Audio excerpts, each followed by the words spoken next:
su nkoranye nk'indirimbo wenda nka Bruce Melody ukuntu nawe imeze yaba ari amateka yaba yitwa hari imishinga mwamufitanye we na Ish Danje abanyarwanda bitegeye indi mishinga hagati yawe na Ish ubwoba abantu bagira ubwoba Soja Kid ariko nuko abantu baba bavuga ngo nkwe ariko njye ntago reka njye ntabishego se indirimbo nyine n'indirimbo ubundi umuntu agiye akira indirimbo nk'indirimbo man abo bantu rero biba bireba nibo bagomba kumva ibyo bintu hari abantu babigenewe hari abantu nyine iyo slang abo bantu bazi iyo slang abantu ibyo bintu nibo baba bari banyirabyo none abo bandi rero batabyumva ntago biba ari ibyabo ntekereza ko nta ushobora kuba arabikwera kubera nitwa Soja ndabikunda byatari nanabyise kubera iyo mpamvu ariko ntago buri muntu wese urumva bafite background story ushobora gusanga ngiye ibyo nita kari ugustrugglinga kuri wowe ari utwana ahubwo we kuki ushaka kwigira umuntu mukuru cyane ngende mukuru ahubwo uri kwibanda ku bwana kandi ngende ndashaje bro ni side y'abaraperi kubera iki bijandika cyane mu biyobyabwenge kumbwira bya bintu ugeze kumbwira cyane mbere ngo hip hop ngo ni njyana y'umujinya urumva ibyo ni nko kuba kamwe nk'urugero rworoshye ibyo ngibyo ni nko kuba ibyo ni nko kuba uri nk'umukobwa warabyariye nk'iwanyu wamara kubyara hashira nk'umwaka umwe iwanyu bakakubona uri kuruka ndavuga ati buriya yongeye yatwise still nibisanzwe yatwise urumva ibyo ni complex abantu bafite ibyo ni urumva bya kera byo kuvuga ngo hip hop ngo ni njyana y'umujinya hip hop ngo ni njyana bla bla urumva ibyo bintu byose nibyo bituma abantu babihuza twakubonye uza mu modoka kanongere nigarukire mu tuntu n'utundi twakubonye uza mu modoka rumwe mu bana bakiri bato nabonye batwara n'imodoka ariko agahungu uriyumva ntago niyo urakabya ko ntakabya zanye tungunda gutwara byatari kebonda nabikunda na bike ndabikunda byatari nyine nkunda ibintu byo gutwara nari kuzita Rider Kid Soja Kid ni nk'imishinga ingahe afite imbere hano kabisa umwe ibiri emane ko kuseka bro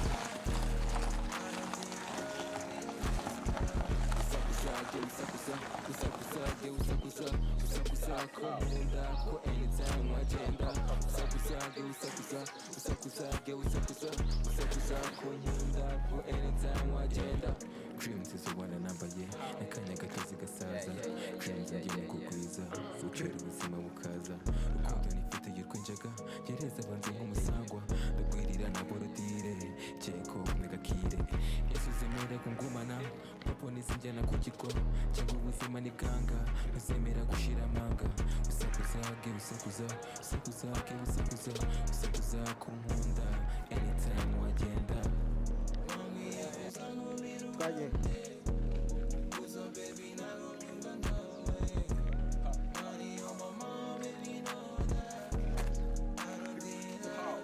So turagushimiye cyane wowe ukomeje gukurikirana Katikati Media TV ngewe ugarutse nanone ni Kevin Lugamba umwami mu gihugu kandi ukwiriye kubahwa cyane munsi nakuzaniye umwe mu bantu bakomeye cyane ashobora kuba ari umwe mu bantu banyingayinga cyane mu bwami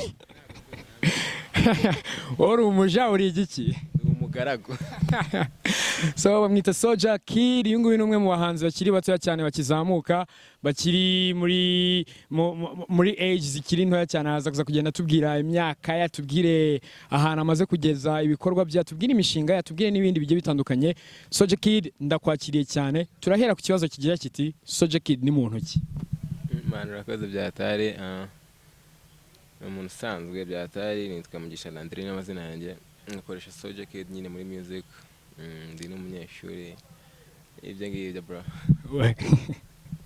Kufite isoni bro. none se ubwo niwe muntu ngewe niwe ndi So Mugisha Landry abenshi bamenye nka Soulja Kid ni umuntu ukora umuziki. Urabanza ubwira abantu umuziki ukora ni muziki nyabaki, ibikorwa byawe bimaze kugera hehe, ese umaze imyaka ingahe ukora umuziki?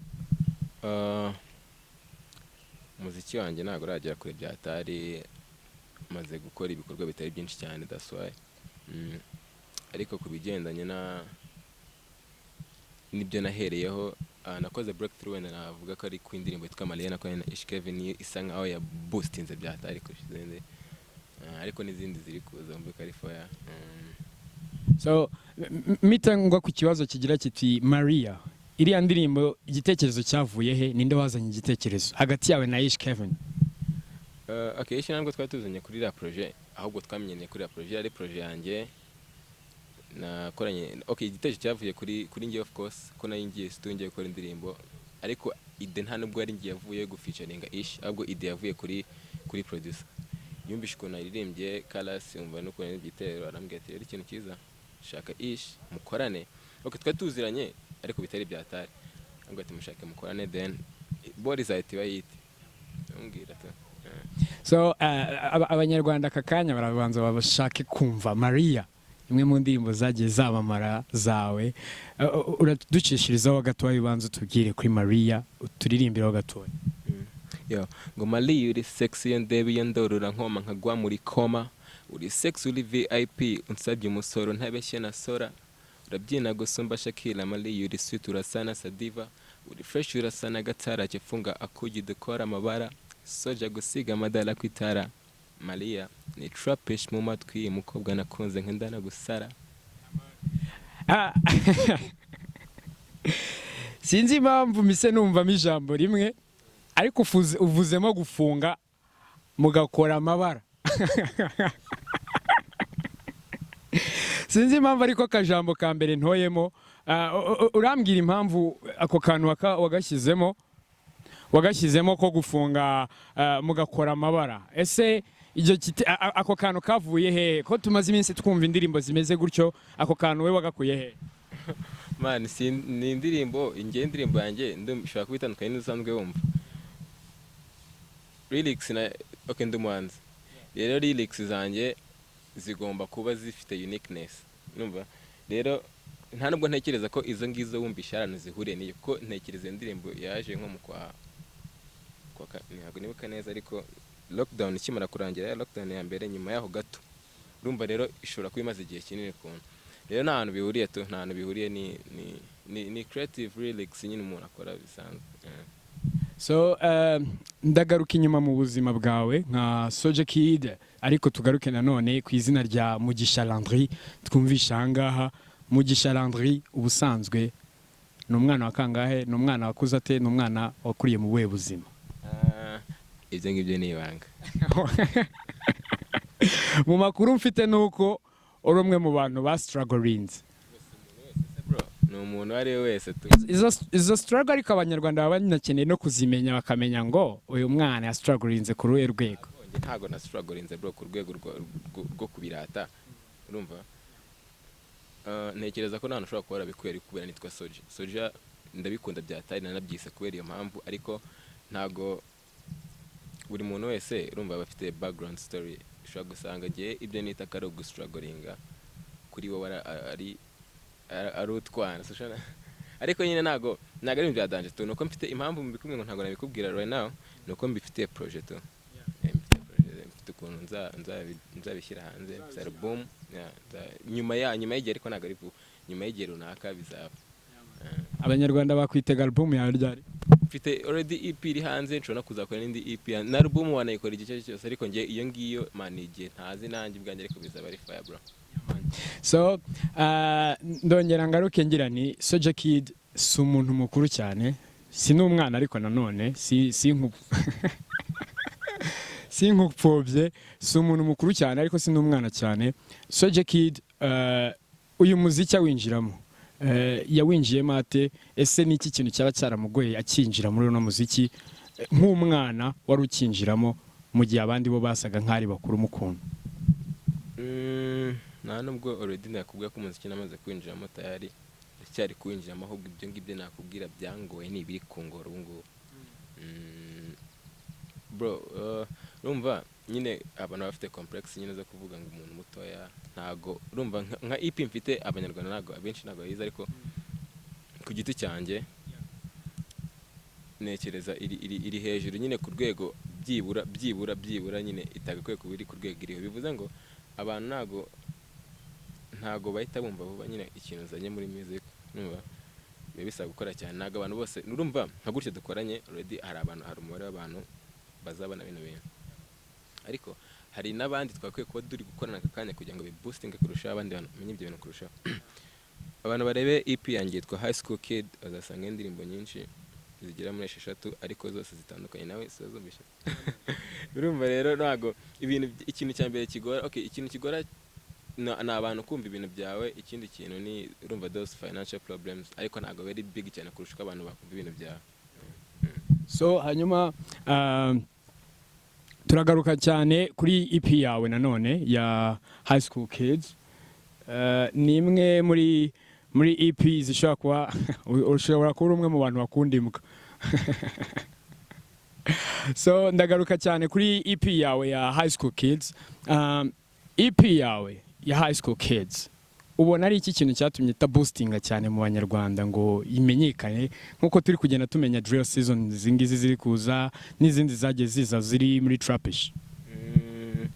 Okay, impamvu ya mbere urumva ni izina ritoya. Iyo riza kuba ari rinini ntago ari bibi ku buryo abantu bose batari ko baremenya ngo nabikunda, kandi nta nubwo abantu bagomba gukunda ibintu byawe bose. Ababyumvishe nzi ko babikunze. Rero navuga ikintu cyaba kigoye ni izina. Demo izina rya boostinga n'ibikorwa abantu baremenya bakanabikunda. So turagenda tugana no mu tuntu n'utundi. Hari umuntu aka kanya ushobora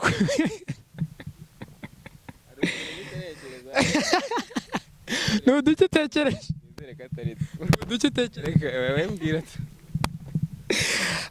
Umuntu ashobora kureba Soulja Kid akavuga ati uyu muntu mani ni umwana, ariko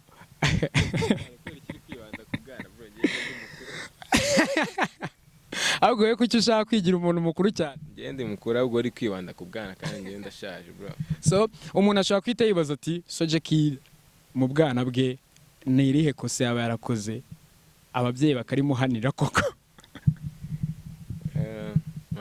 nakoraga amakosa menshi byatari ukubaganya mane byatari n'indi ezikuntu bro. Cyakoze nago nahita menya ngo irya mbere nindi, ariko iryo nibuka bada kari insozi man. Uratubwira numpeti ndibuka twigeze kujya kuntuza ku rusengero, ahantu twasengeraga ngiye uwo muri Kumuhima, arabora rusengero afanga nyine. Noneho bakundaga gufata abana ku cyumweru ari mugoroba, abana bagasubira gusenga nyine nk'abantu bakuru bagiye nyine, urumva barapeta akaya makora. Ariko nge ntago nyine nabikunda gato. Ndabyibuka byari nka saa 9 nabuze ukuntu nkwepa nyine, nabuze ukuntu njyayo. Noneho ndirwaza to, nari nshonje byatari, ndirwaza nanga kugenda, babwira ngo ndarwaye.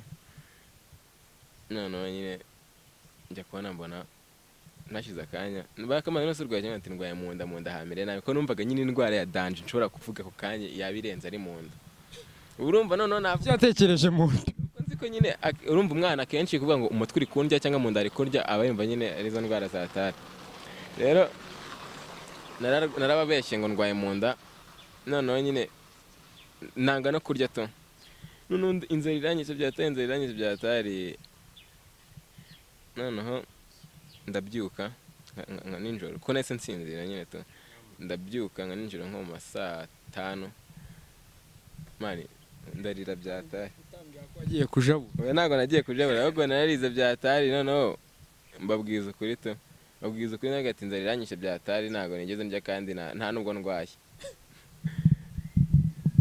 no kuko byari ngombwa ko nagombaga kujya gusenga nyine bamubwira babaza byatari kuki wanga iki n'iki ariko ntabwo nabyangaga ahubwo nuko numvaga ntari muri mood yo kujya ibyo bintu nyine ntabwo bigeze bankubita ariko nyine byararakaje byatari. Tukiri aho ngaho umuntu ashobora kwita yibaza ati Soja Kid, abantu benshi tuzi b'abaraperi, abenshi twiyizi b'abaraperi ntabwo ari ba bantu basenga.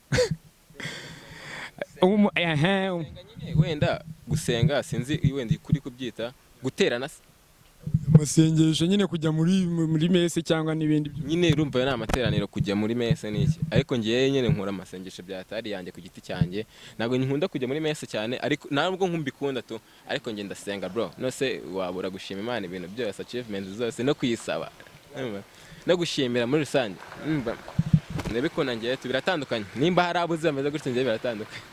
So umuntu ashobora kwita yibaza ati Soja Kid asengera hehe none? Ngiye nta dini mfite permanent. Aho ugiye hose urasenga?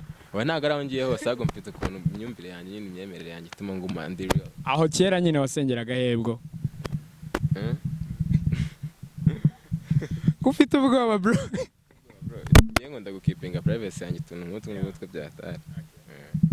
So twongeye tugaruke mu muziki. Umuziki ni kimwe mu bintu tubona noneho muri ino myaka, muri ino minsi birimo bigenda bifasha urubyiruko, sometimes cyane bakifashisha urubuga rwa YouTube. Nawe ndabizi ko rufite, ndumva ushaka kubufashwa na Dope Records. Abantu aka kanya benshi bibaza ku muziki wa rap nk'injyana y'umujinya, rap ni bya kera ntabwo ibyo bintu ariko niko twabi ntabwo ari injyana y'umujinya se gute bro? Ni injyana imeze ite? Ngiye ubundi kwanza ntabwo nkora hip hop gusa, ndi umuhanzi ukora rap ariko nkora umuziki muri rusange. Numva nibi gutangaza ubutano zombi n'indirimbo bitari na hip hop ikagukoma kavuga ati se ndanazifite kuri EP. Okay, ziba ziri mu bwoko bwa hip hop na rap ariko ntabwo ari hip hop nyine y'umujinya gutya ariko byitwa ni injyana nyine abantu batangiye kubyumva ni fresh. Numva nawe no kubona nkoresheje interview utavuze ngo kajya gushaka undi muntu uri mu njyana itari hip hop nuko ari ukuntu uri kubyumva biri hejuru kwa. So nkuko nicyo nanjye kitembaza nkuko twabimenyereye, hari uko twabimenyereye hano mu Rwanda, twamenyereye ko hip hop ni injyana akenshi umuntu aririmba agira ngo yerekane amarangamutima ye, agira ngo yerekane uburyo ki ibintu bye byakozwe nabi cyangwa se yakuze nabi cyangwa se yakuriye muri struggles nyinshi zigiye zitandukanye. Wowe ku bwawe nka Soja Kid, nabahe baraperi ushobora kufatiraho icyerekezo bashobora kuba barakumotivye gukora injyana ya rap? Nago sinzi nimba ari umuntu watumye nkora hip hop, nayikoze nyine ko nari nyishoboye, ahubwo wenda ari abantu agiye nkundira ukuntu baririmba bro.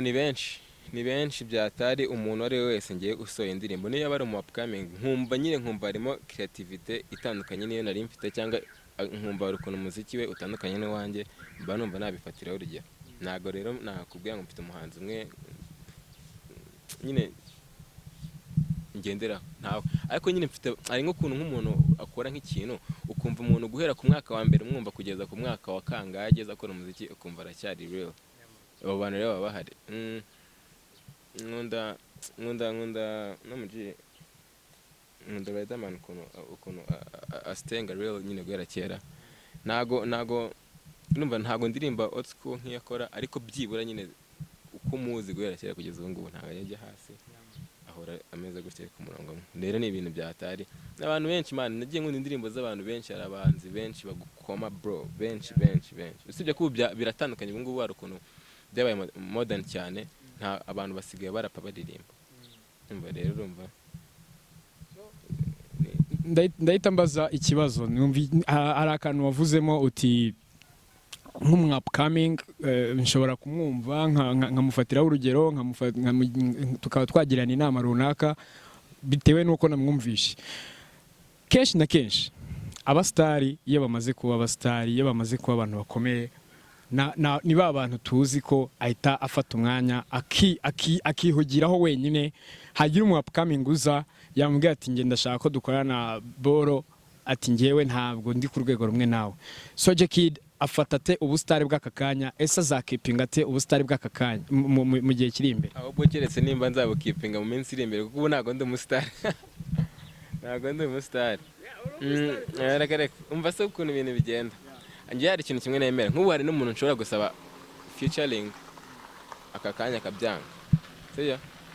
Wenda byakubaho n'ibintu bisanzwe bro, biraba cyane. ninde wayisabye akayikwima? Ntago si ubu gerageza umeshoningi, nta kintu bitwara. mentioning bro, nta kintu bitwara. biragitwara. Okay, impamvu dore ukuntu bigenda njye nanone. ariko ni mu baraperi Ntago ariko mu muhanzi njye mvuga ku buhanzi muri rusange, ntabwo njya nkunda kuvuga ngo hip hop abahanzi muri rusange. Rero hari kote imwe numva umuntu ukima featuring ari igihe umuntu aba ari umusitari, sibyo?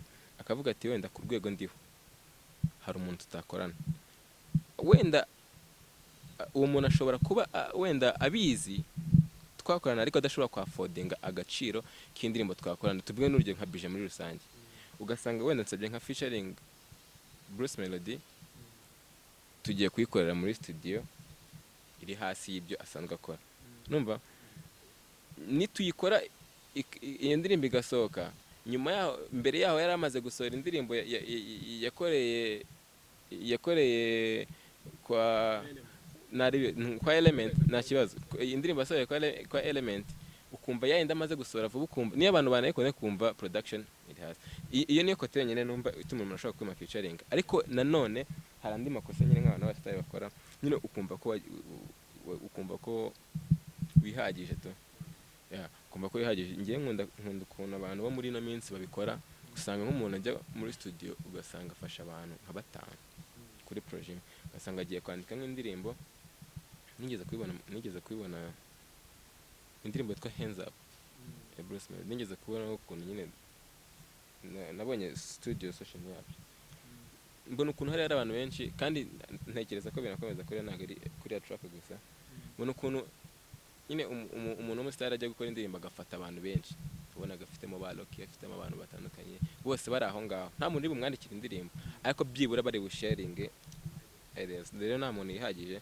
Ntekereza ko nicyo kintu Bruce afite kirenze. Ibyo bintu nyine rero ntabwo abantu bose babyimba. Ushobora gusaba umuntu featuring akagukatira gutyo, nawe iyo boostinze, ari abantu benshi nzi bari underground, ni kureka mbivuge gutyo, noneho bateye imbere kurusha bari abasitari icyo gihe. Ubu ako kanya icyo gihe abo ngabo nabo nta kintu babamarira. Na wa mupeti wakoze umuziki we agakura ari guhasorenga gutya, abantu bamwiryaho, bamwima izo opportunity n'iki, nawe nta wundi muntu azafasha.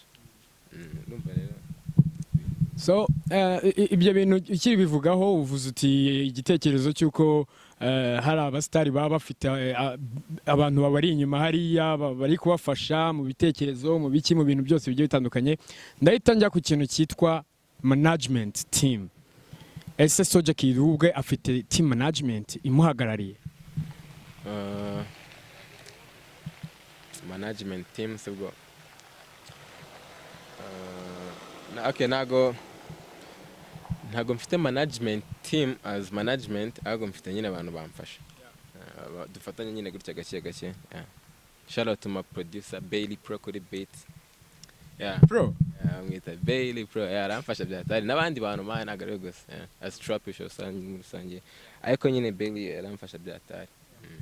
So ni iki kintu ubona uri kubura, uri gutakaza mu gihe cyose udafite team management ikuri inyuma ishobora kukwasistinga ngo uvuge ati mfite EP mu nyasistinge mu gutegura ibitaramo, mu gutegura media tour, mu gutegura ibiki, mu gutegura tours zigiye zitandukanye mu ntara z'igihugu?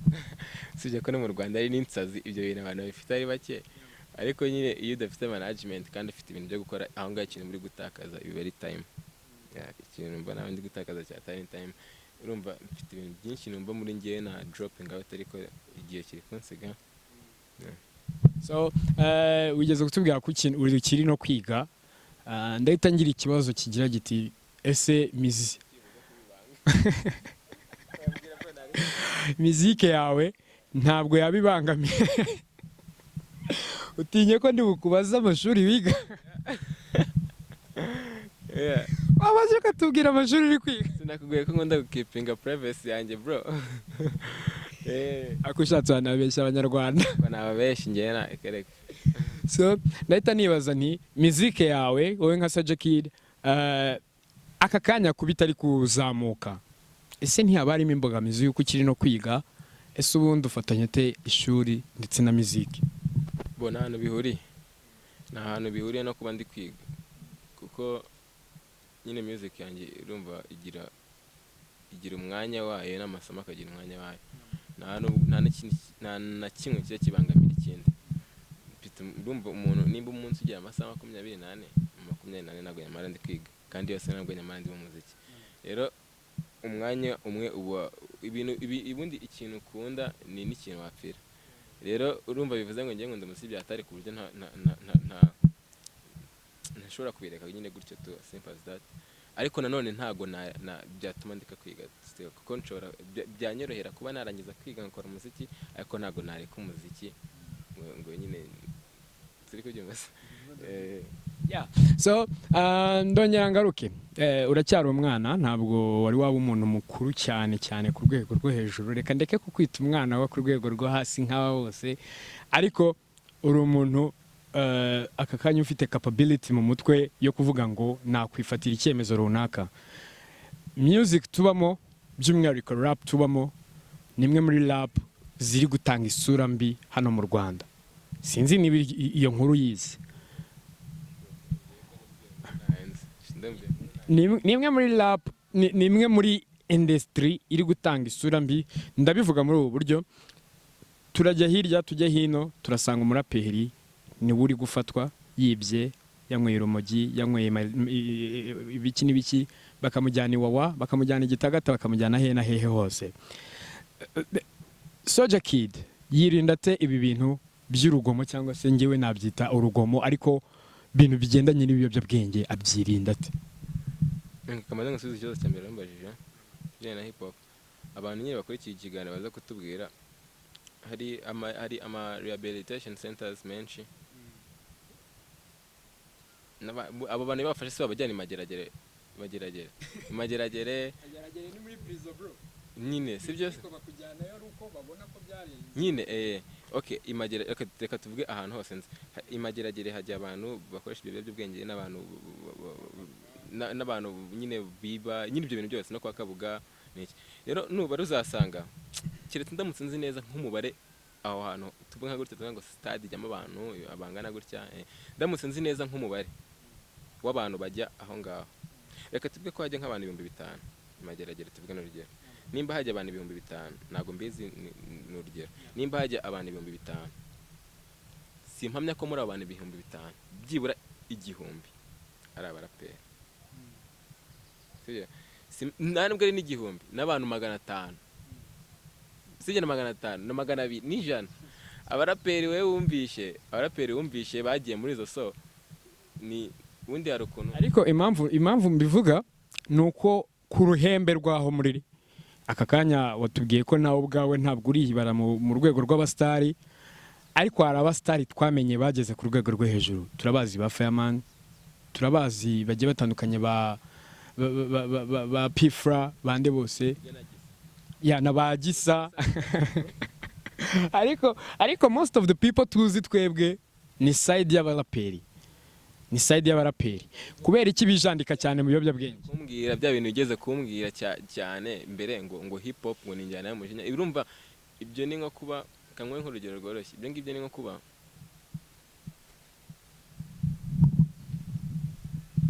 nko kuba uri nk'umukobwa warabyariye nk'iwanyu, wamara kubyara hashira nk'umwaka umwe iwanyu bakakubona uri kuruka, ndavuga ati buriya yongeye yatwise, still nibisanzwe yatwise. Numva ibyo ni complex abantu bafite, ibyo ni urumva bya bindi bya kera byo kuvuga ngo hip hop ngo ninjyana y'umujinya, hip hop ngo ninjyana bla bla, urumva ibyo bintu byose nibyo bituma abantu babihuza. Hari abantu benshi bajya mu muziki, okay, muri hip hop batangira bakoresha ibyo by'ubwenge bakisanga bakunze umuziki. Himba ari byo bakoresha nabo kumva babukora, nimba byo bigenda gute simbiza n'ikintu nshaka kubihuza nabyo, ariko nta hantu bihuriye, nta hantu hip hop. Nese ubwo hari n'abandi utazirega, ntago abantu bose abo nabo wamenye, none hari nabo utamenye badafungwa, abo ngabo bose ntago ari abaraperi. Hari n'abandi benshi utazi bakoresha, ntago nawe ntaza gatanya n'iki, ariko ni reality cyisara umuntu, ni ibintu bisanzwe, ariko ntago nakubwira ngo n'abaraperi. kubera iki ari bo ndaguma mpuseho ukuntu kubera iki ari bo tuguma gukomeza kumva kuki tutarumva wenda bavuze ngo Bruce Melody yagiye muri ibi bintu bamufashe umuntu akipinga privacy ye abantu baratandukanye nase ukuntu meze niko njye meze abantu baratandukanye abo ngabo impamvu ari bo mumenye nyine nuko ari bo mwamenye hari n'abandi mutamenya so ku ruhande rwawe mwamenye na amazina bafite so ku ruhande rwawe wowe ikiyobyabwenge cyangwa se ibintu bigendanye n'ibiyobyabwenge ubifata ute ese ni iki kuri wowe nsingiye ko nta biyobyabwenge njya nkoresha nta n'ukuntu mbifata nyine ariko maybe ufite nk'inshuti zibikoresha kandi ushobora kuba nta nshuti mfite zibikoresha tu bro ko numva ushaka kunyima amakuru hari isi uzisaba ngo uzimbwire nimba uzizi ntari bizimbwire bro uri kuzishaka se ndimo ndabitekerezaho ukuntu urimo urashaka kumbeshya ngabibwira abantu ntaribi nimba ubizi urabizi impamvu njye nari mbikubajije ni uko most of the youth aka kanya urubyiruko turiyizi sinzi niba nawe byumva urubyiruko turiyizi turi abantu bashidukira ibintu cyane kandi most of the people b'urubyiruko bari hano mu Rwanda ni abantu noneho batangiye kugandukira ino njyana yanyu ya rap batangiye kuyigarukira cyane batangiye kugenda bayumva yanyu nyine mwese muri rusange abaraperi bose muri rusange ya so ni ba bantu n'ubundi dukomeza kugenda twumva bakomeje kugenda baririmba indirimbo zigiye zitandukanye za Mariya mu mashow ibiki n'ibiki mwateguye amashow bakifashisha bya biyobyabwenge ese ni ihe nama wagira bene nk'urwo rubyiruko iyo nama nabagira ni uko batekereza future kurenza ibindi bintu byose kuko ambiance irashira umuntu aba agomba guha agaciro ahazaza kurusha ibindi byose twakubonye uza mu modoka kanongere nigarukire mu tuntu n'utundi twakubonye uza mu modoka uri umwe mu bana bakiri bato nabonye batwara n'imodoka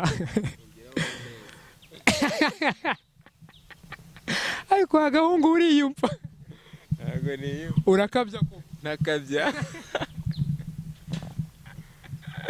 so iriya modoka ku bwawe ninde muntu waguhaye assistance yo kuba wayigura cyangwa se ninde muntu bro ntabwo nayigura abashiti banjye bafite diraboro numva akenshi turikaragana ahantu henshi hashoboka shout out to them numva ni like n'inshuti zanjye nkunda gutwara byatari kebo ndanabikunda na bike ndabikunda byatari nyine nkunda ibintu byo gutwara nari kuziyita Rider Kid kuki utise Rider Kid wa mugana nubwo rero ko ndi Rider Kid na Driver Kid ntabwo byari kurya baby police cyangwa ita traffic police so uti ngiye nkunda no gutwara ni ibintu bisanzwe mu myaka iri imbere Soulja Kid aribona hehe nubwo nzi n'ijambo nakubwira urumva sinzi nimba aho ntekereza kuko ariko haramutse yabaye ariho nanjye mfite ubwoba bro ntabwo nkabyo to ariko mfite ubwoba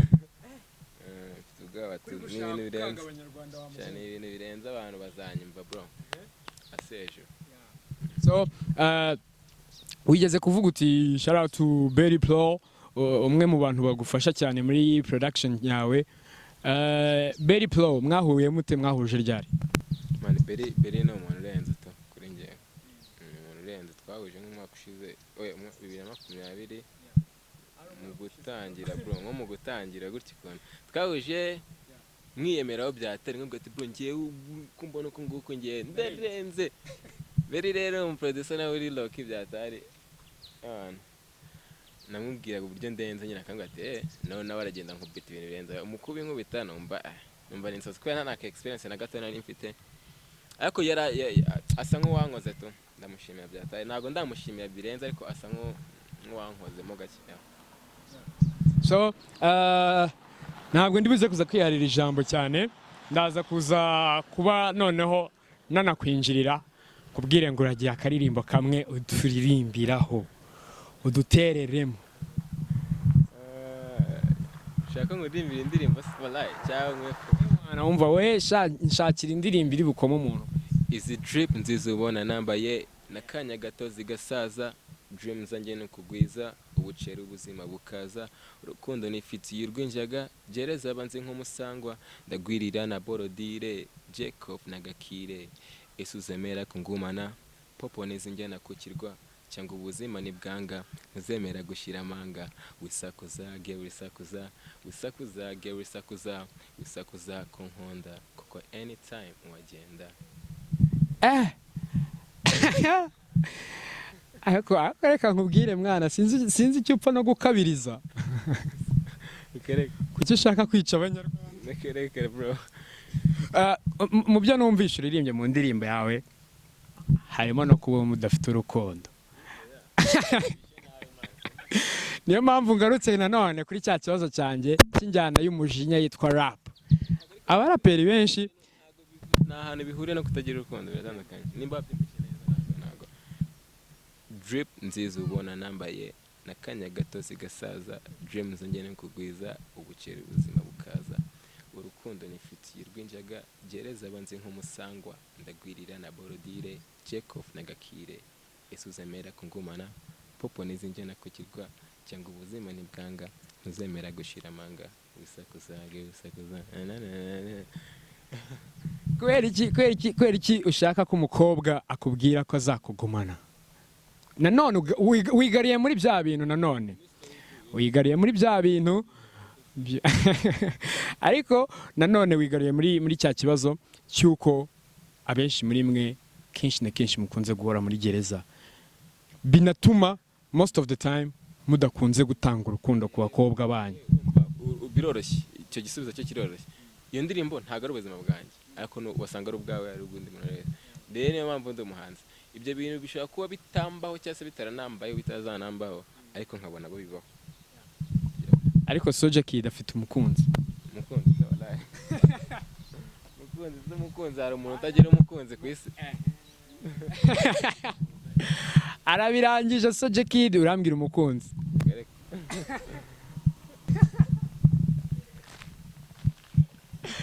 Uramuhishe bro. So turagaruka mu minsi iri imbere ufite wagiye tubwira ko ntabwo ari vuba ngaho ariko se hari iminsi ntabwo ari na kera kuba ugiye kuduhereza imishinga yawe yindi mishyashya umuntu arahita yibaza Soulja Kid ni nk'imishinga ingahe afite imbere hano kabisa. Umwe ibiri emane ko kuseka bro.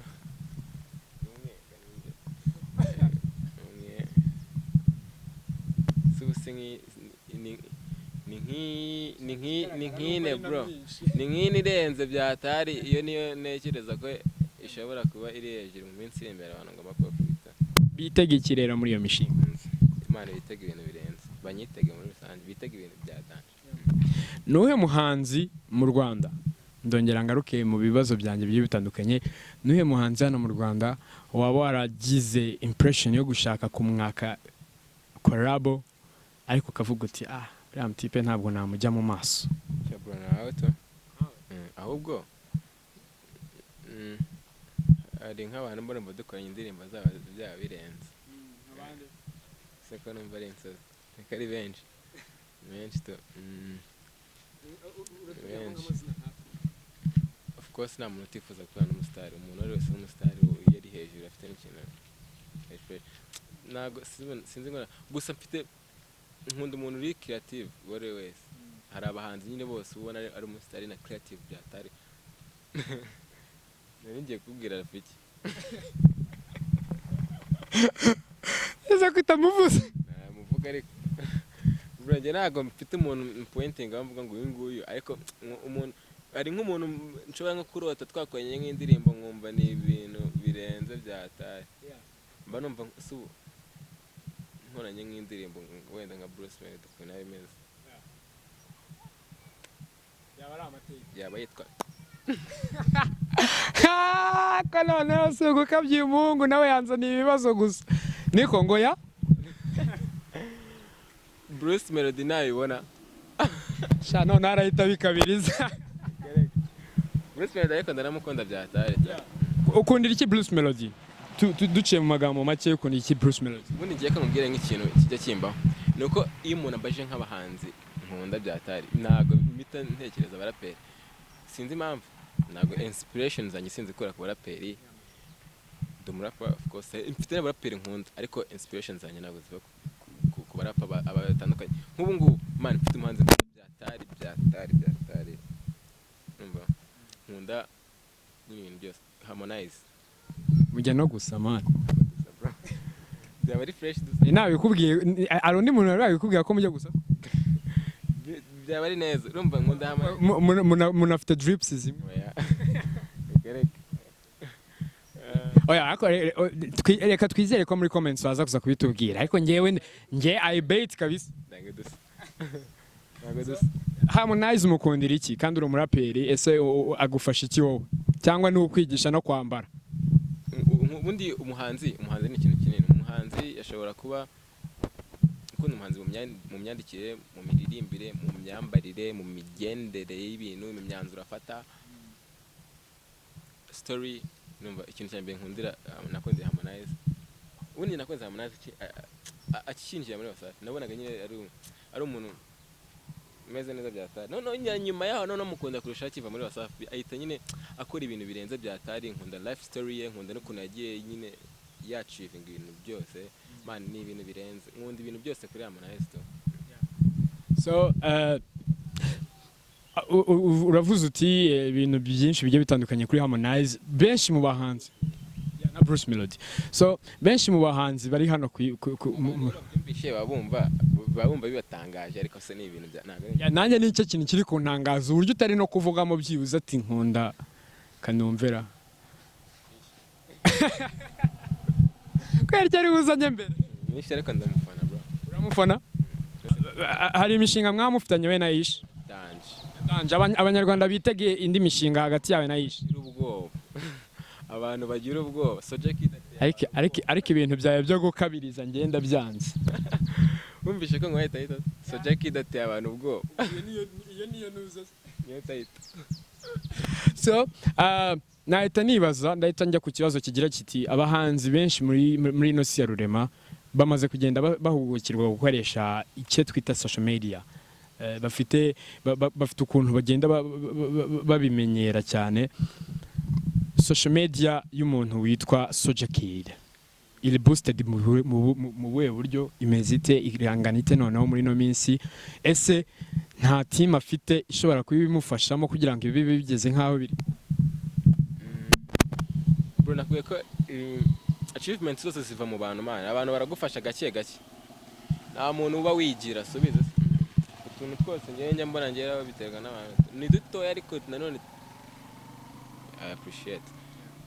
Instagram yanjye ni Soja Kid Gram Soja Kid Gram ifatanye.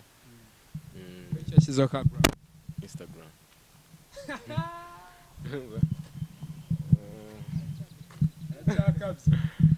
Cyakabya mwa Abanyarwanda mwe ngiye umuhungu mumbwire niba atari we muntu wa mbere noneho kabije kurenza Bruce Melody. Niyo mpamvu uri gukabya. Yego ndabona byatari bro. Nawe yitwa Bana Boy yitwa. Nawe hariyo ira Gram. Nyine narinzi ko nkafite ngiye nyine nsanga nawe aragafite ntago nari mbizi. Ariko ndanamufana byatari. Kombe ntabwo najyaga namukorenga. Mbe ntabwo nakundaga digital. So kuri izo social medias bagenda umunsi ku munsi batwereka icyo twita studio session. Ikintu cyitwa studio session kuri Soja Kid ni ikintu kimeze gute? Ese ibihagaze ite?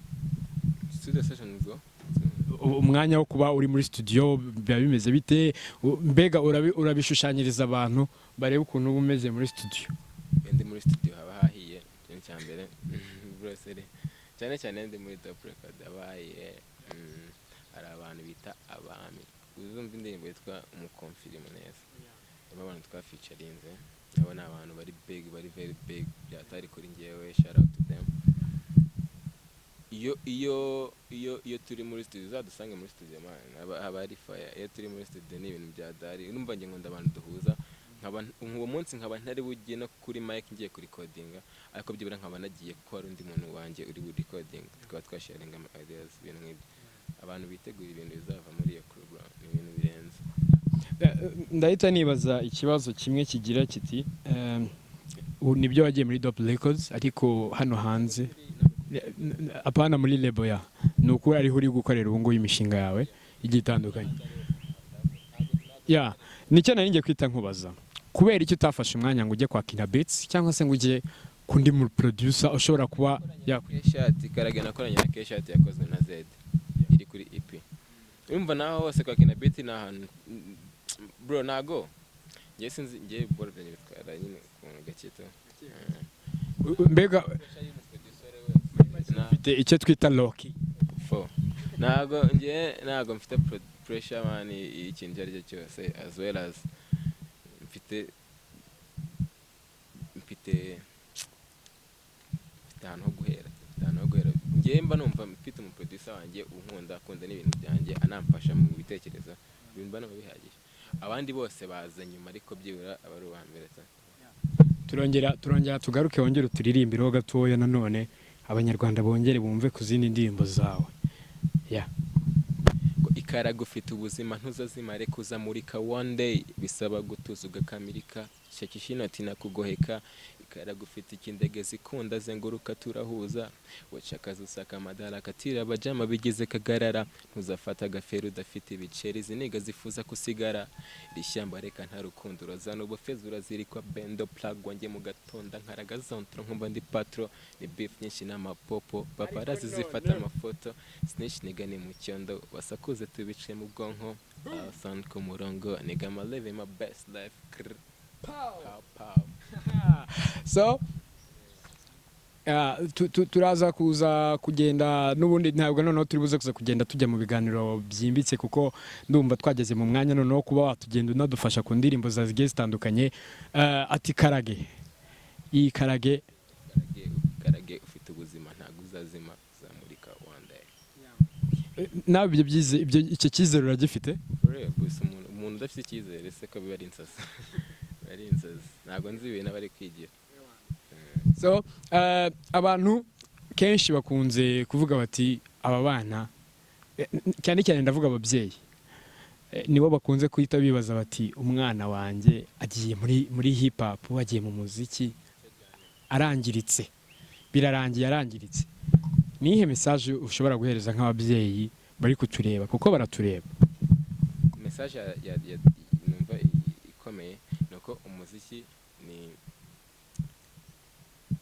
ni akazi ku muntu ubigiyemo ubikunze anabishoboye.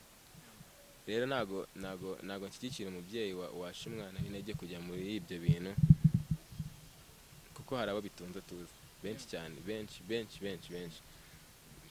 Nanone ubigiyemo akabijyanamo discipline ni ikintu cya danger, kamenya ukuntu twara ku bantu nyine bisange biragufasha tubikora. So ndagira ngo turirimbire ku ndirimbo umukonfirimo wakonfirimye koko byanze bikunze wakonfirimye ko ari we muntu wa mbere uzi gukabyamo hano. Bro ngiye mvugisha kuri ntago nyankabye dukabirije bro ngo muvitangira nsohoka mu gitanda lompe hejuru of course as a bad man, imbuga zose ziri kuri was trending ali kete Tracy, Jolie, Nana, Zilly, Sexy. I say we sold out the show, narindi kumwe na bami. Back shot on show, shori komeza kunsiga ga smell nka kiroza, ariko nanjye ntuza gapira nshyira hasi barankontorora. Abari omabara cara byikorera. Umwana yampaye iriba, yewe nanjye ndamukonfirima. Yewe umwana yampaye iriba, yewe nanjye ndamukonfirima.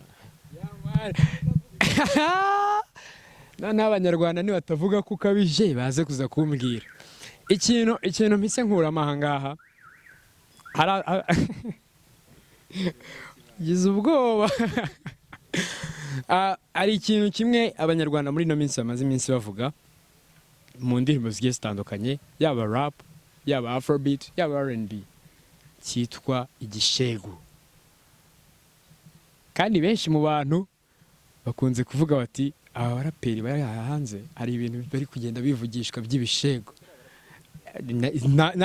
Nanjye mentioninze abantu bamwe ariko navuze ko na Afrobeat na R&B bose babikora. Niyo mpamvu ngiye kwita nkubaza utuntu tumwe na tumwe. Hari amaslang amwe namwe mugenda mukoresha cyoroshye kigusubiza ikibazo ufite. This is music. Abantu barekura umuziki bro, abantu people need to free us. Umuntu akora ibintu ashaka, ibintu bimurimo, niko umuziki mera. Wanga kubiririmba byo mwita kare ibishegu kabikora man. Cameraman yesa byuzuze. Utanabikora ngo ntago nshaka abana banjye babyumva, ukabishyurira kwiga amashuri y'amakambridge bakamenya icyongereza cya danje. Abahanzi bo hanze nta kindi kintu baririmba.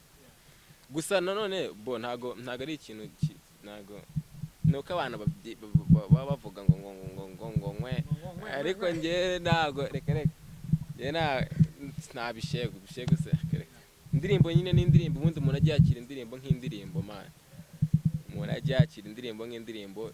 Ibyo bindi bizanye mukunda indirimbo uyikorera icyo ugomba kwikorera. Ndakubaza utubazo tubiri ku kintu kigendanye n'igishegu.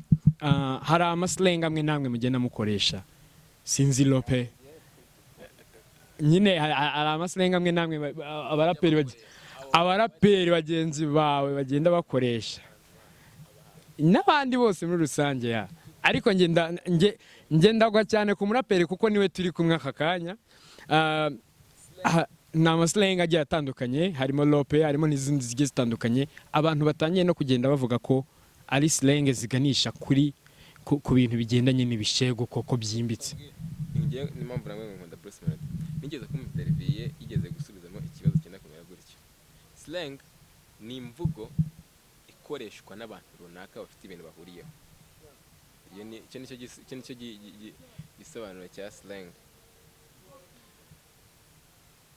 Abo bantu rero biba bireba nibo bagomba kumva ibyo bintu. Hari abantu babigenewe, hari abantu nyine iyo slang, abo bantu bazi iyo slang abantu ibyo bintu nibo baba bari banyirabyo.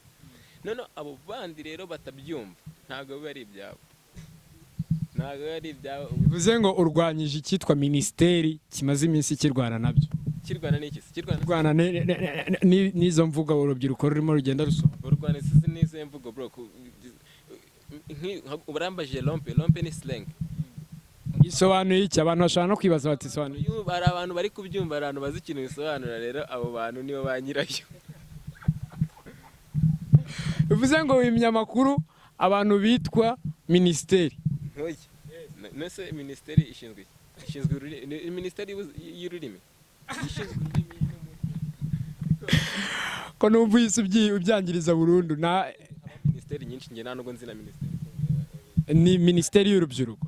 Y'urubyiruko yashinzwe ministeri ishinzwe se na larke ni gishinzwe ururimi, gupromoting ururimi. Rero iyo ngiyo larke iyo ipromotinga nyine ishinzwe bro sinzi neza gupromoting ururimi nyarwanda. Kuri promoting kugira ngo nyine rudata agaciro kayo. Nta nubwo ari ku rugata n'usubwo rwagata. Demo yinjiramo n'andi magambo surumva ruri guta agaciro. So niye message yereza ministeri irimo igenda biguru ntege ishaka kugenda irwanya urubyiruko rugenda rusohora bene izo ndirimbo. Ese ni izo ndirimbo je ko numva nze kwemera ariko uremera tu gute se bro? Ni sinzi nta ndirimbo. Okay, nimbuza indirimbo zanjye, hari indirimbo wari wumva ku buryo uvuga ati ino ndirimbo sinakifuza ko umwana wanjye amenya ibi bintu. Ndavuga muri rusange rero ubwo no kubaza abahanzi benshi bashoboka ngiye nomba nta kintu mbizi. So niye message rero uhereza ministeri nko kubufasha bakwiriye guhereza urubyiruko aho kugira ngo babarwanye bavuga ko bari kuririmba ibintu bigendanye n'ibishego. Ngiye message n'abantu ahubwo no kubasupportinga mu kimbo cyo kubarwanya. Bagomba gukunda ibintu bakora kurusha nyine kubirwanya. Okay, n'ababikora ntibatandukire ariko nyine na sinzi nimba nakubwira ko bagomba kubabuza. So turimo turagenda tugana ku musozo w'ikiganiro twagiranye. ndabizi nakugoye tu sha umva wakabije ariko nanjye nakugoye koko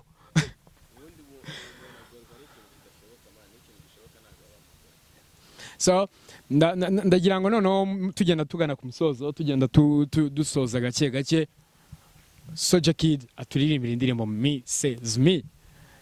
Yeah. Mrs. Me ndayikunda byatari bro. Flex. Gombe asheko. Flex, close your eyes and tell me what you see. Muzengurutse kwisi byuko usanga ari inzozi. Uri high class real mama swese makano urumutaka udaterekwa hasi byaba ari kizira. Umurika nk'itara ngendi down nko mucanga. High school kid, stories abazanga. KGL fit queen ngahamba rikamba. Abaza bavuga ubusabo subaberi bamba. Smell nk'iya flowers wiri nto yincire kure. Ugenda nsige hasi kandi utaranirekuye. Unteza bisi ibintu biziko batwibasiye. Sigare nseko nabo boshyi wiyahuye. Asa smile nk'iya flowers wiri nto yincire kure. Ugenda nsige hasi kandi utaranirekuye. Unteza bisi ibintu biziko batwibasiye. Sigare nseko nabo boshyi wiyahuye. Kubera iki ukunda iyi ndirimbo cyane nihe mpamvu ikunda cyane lyrics mbanumva ari twiza tu ifite lyrics za danje mukarukunda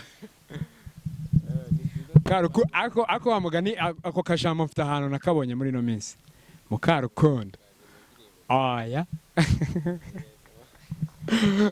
ku bantu bagukurikirana kuri WhatsApp ku rubuga rwawe rwa WhatsApp uherutse kumurika izina ryitwa Mukaruku kuri status Mukarukunda si izina man uwo muntu ni yitwa Mukarukunda abatari we wamukunzi batubwiye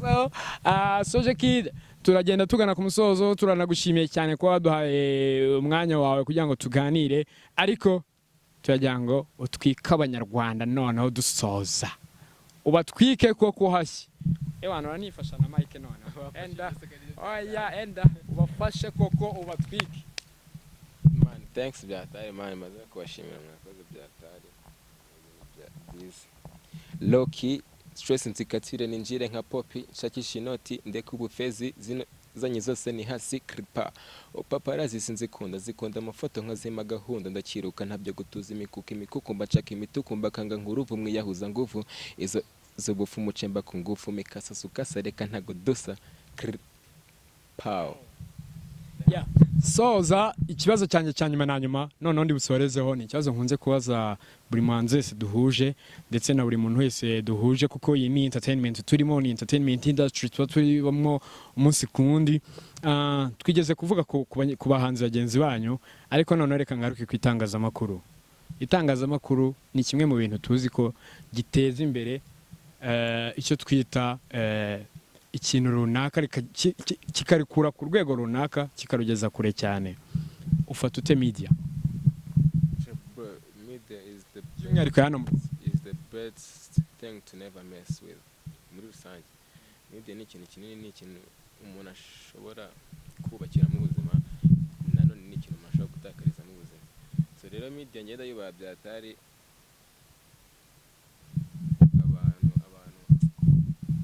okay ntago sinshima 100% uko wenda imeze ariko byibura